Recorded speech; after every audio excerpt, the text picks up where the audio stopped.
Can angel dust be redeemed if his soul is owned by someone else? This is something that I've been thinking about for a while. And I want to say if someone's soul is owned by someone else, the answer would be no, right? Like you can't get redeemed if someone owns your soul. You shouldn't be able to go to heaven, right?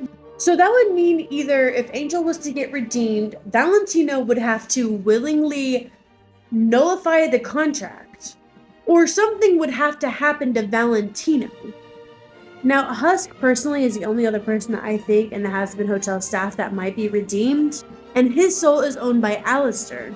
So, would Alistair have to relinquish Husk's soul in order for him to be redeemed?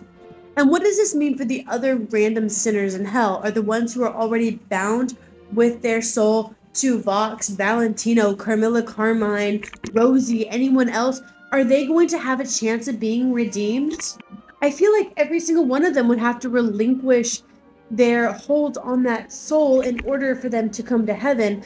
And because soul ownership is how you become an overlord, a lot of them are going to be reluctant to do that. And that's why I think a lot of overlords are going to go along with Vox's plan to take over both hell and heaven. Because if a soul needs to have their soul relinquished in order to go to heaven, that means they're going to be losing souls.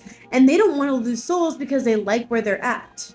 And maybe even one of the very few factors to keep Velvet and Valentino interested in Vox's plan to take over both heaven and hell.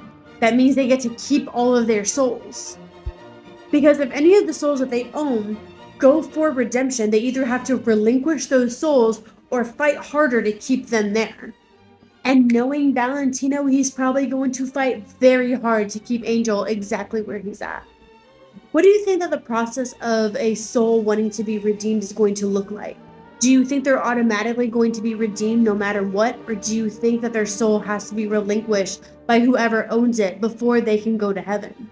Because that could lead to some very big obstacles later on in the series. Let me know in the comments below.